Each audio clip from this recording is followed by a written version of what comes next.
Today, we're taking a deep dive into one of the most staggering transformations in modern global history. We're tracking the incredible journey of Imran Khan. I mean, how exactly does a guy go from being a universally beloved, glamorous sports icon to a highly polarizing, deeply embattled political lightning rod?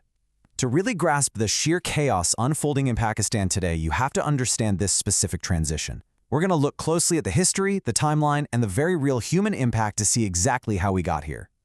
Okay, let's dive into this. Here is our roadmap for today.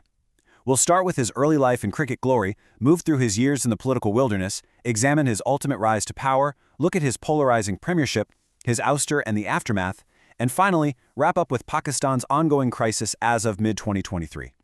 Section 1. Early Life and Cricket Glory. So, born into an upper-class family in Lahore, Khan attended Oxford University and pretty quickly became this super glamorous fixture of London high society in the 1990s. But that lifestyle was built on some immense, undeniable talent. That foundation was really set in stone in 1992. That was the year that changed absolutely everything. He famously led Pakistan to its first and only Cricket World Cup victory. When he retired from the sport shortly after that, he stepped away as easily the greatest Pakistani cricketer of all time. We're talking about a guy who is a national hero, completely and universally adored. But here's the thing. Instead of just resting on his laurels and enjoying retirement, Khan pivoted hard into philanthropy. He focused on raising funds to open a massive cancer hospital in Lahore, dedicated to the memory of his late mother. His ultimate goal was to provide free cancer care to the masses, in a country where that kind of medical treatment was just totally inaccessible for most people. And actually, it was this exact experience, the struggle of trying to build a massive public health institution, that really sparked his focus on the urgent need to improve governance in Pakistan. Section 2. Entering the political wilderness. Because transitioning from a sports icon to a political leader, that was a brutal 22-year struggle. It all started right here, in 1996. That's the year Imran Khan launched his very own political party, Pakistan Tehreek-e-Insaf, or PTI, which translates to the Movement for Justice. He styled himself entirely as a political outsider. His whole campaign was built purely on this anti-corruption mission. He promised to clean up the government. But honestly, for a very, very long time, his political career just didn't take off. And this brilliantly illustrates why it was so hard. For decades, Pakistan's civilian politics were completely dominated by two massive dynasties. You had the Bhutto family linked to the PPP and the Sharif family linked to the PMLN. They essentially just alternated in power. It was a deeply entrenched system, and Khan was absolutely determined to break it. Section 3. The Rise to Power. How he finally found his moment. The major turning point really hit in 2011. Khan held these massive rallies in Lahore and Karachi, and literally tens of thousands of people showed up. Suddenly, he's no longer just a fringe candidate. These rallies proved that he had totally captured the public's imagination. He became the quote-unquote only hope for young people, the middle class, and even upper-class elites who were just entirely sick of what they viewed as a politically corrupt old guard. They wanted a new kind of politics, and Khan was the vessel for all of those aspirations.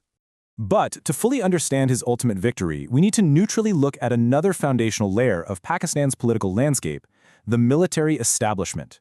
Since 1947, generals have ruled the country directly for a total of 33 years. And even during civilian governments, the military plays this vast, influential role right behind the scenes. Khan actively sold himself as a candidate who could finally work cooperatively with the military. And when he was ultimately elected prime minister in 2018, it was widely recognized, and even later explicitly acknowledged by retired military leaders from that time, that the establishment definitely played a significant role in helping him secure that victory. Section 4. A polarizing premiership. And it really was defined by massive disruption. Now, what's really interesting about this slide is how perfectly it captures the two completely different views of his time in office. Khan launched a massive anti-corruption drive that resulted in the arrest of numerous politicians. To his supporters, he was this prophet of change, bravely taking down the corrupt elite. But if you ask his opponents, he was a vindictive leader who used one-sided arrests to target his rivals, feeling this really toxic good versus evil political atmosphere, where compromise essentially became a dirty word. Let's move to and see how this builds over his term. Behind closed doors, his relationship with his most crucial ally, the military, began to severely fracture. In his early years, he inherited a massive debt crisis and inflation just soared. Then Khan started steering the country towards a more anti-Western foreign policy, which raised some eyebrows. But the real breaking point? That arrived over a very public disagreement regarding the appointment of the powerful intelligence chief. Just like that, the civil-military marriage of unequals was over. Section 5. Ouster and immediate aftermath. Fast forward to April 2022. The military withdrew its support, Khan was removed via a no-confidence vote, and Shahbaz Sharif stepped in as prime minister. But Khan? He absolutely refused to go quietly. He immediately claimed he was the victim of a massive conspiracy. Initially, he pointed the finger at the United States, but his claims quickly evolved. He famously stated the plot moved from a conspiracy hatched abroad to a conspiracy hatched at home, deliberately singling out domestic actors like the serving army chief. He took this message straight to the streets, holding colossal rallies all across the nation. And at one of these rallies, the political theater turned terrifyingly real when Khan was shot in the leg in what he described as an assassination attempt. Following his ouster, the state apparatus came down on him incredibly hard. By mid-2023, Khan was facing a staggering number of legal cases, over 100 of them. These allegations ranged from corruption all the way up to terrorism.